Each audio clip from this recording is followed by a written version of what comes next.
I've come to realize is at the root of it all, I think, is fear.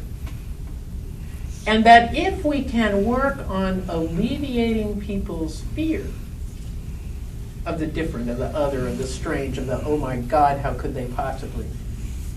I think we are all going to, it's going to undo many of our knots that are creating problems in our society. I was horrified yesterday to hear that your governor chose not to accept the money from Medicaid. And I yesterday while I was here, I heard many stories that were shocking about not just Medicaid, but about county workers who co-pay $200 per month into their insurance premiums, make $32,000 a year, and have $8,000 deductible. Well, it depends which county you're in, how much you have to pay in, as I understand it. But the example I was hearing was of this woman who got pregnant, made $32,000 a year, was contributing $200 a month in order so she could have health care coverage, but had to spend $8,000 first before the insurance coverage would kick in. And she's pregnant. She's going to get, I bet she doesn't get much prenatal care, right? In the richest nation on earth, the only thing we're bankrupt in, I say, is we're bankrupt in political will.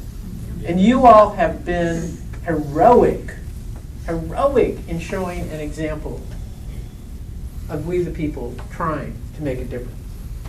It's hard. And we don't always win, as you know, only too well. But the fact is, if we keep at this is not a short-term sprint. This is a long-term struggle. It took us 30 years, 35 years to get to this dilemma. It's going to take us a while to get out of it. But we, the people, can form a more perfect union. It's not we, the politicians.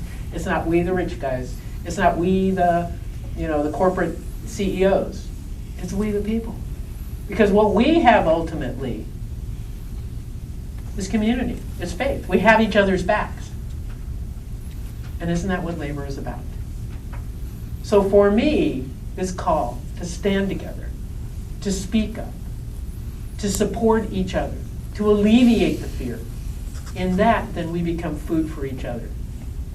And so I want to end with my poem that I wrote on the bus, or just after the bus. And it's called Loaves and Fish, because when you're gathered like this, we can feel pretty empowered. But what happens when you get out one by one is, and you remember that story, those of you that know the Christian scriptures may know the story of all this crowd was following Jesus, and the apostles, ever pragmatic, said, oh my gosh, you're way out in the countryside, and we better send these folks back to town to get some food. And they're getting hungry and they're going to get grouchy in a minute, I can just tell. It's not going to be pretty. And what Jesus says is, well, what do you got? What can you show them? Show me what you got. When the apostles look around, kind of puzzled, and they come up with 5 loaves and 2 fish. And they, well, what's this among so many? And Jesus says, well, what it is basically blessed and broken. Share it. Give it. Well, now, the joke that's woven in here is that I've always thought that really the miracle, only the guys, they count the guys in the story. 5,000 men. Well, the reason why they didn't count the women was because the women knew they brought the food.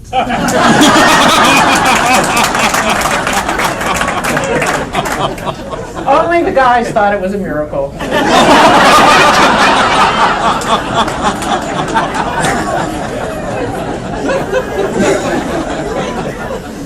But it's still the miracle. Okay, so this is about my story, and this is what I think we're called to. Loaves and fish.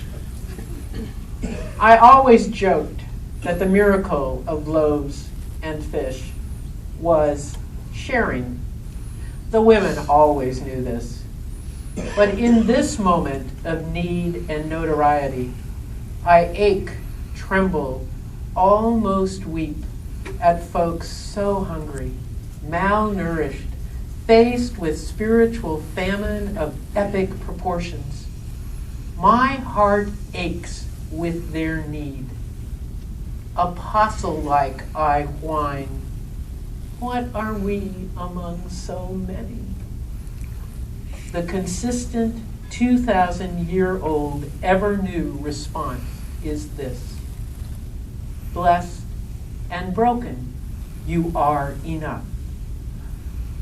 I savor the blessed, cower at the broken, and pray to be enough. Thank you very much.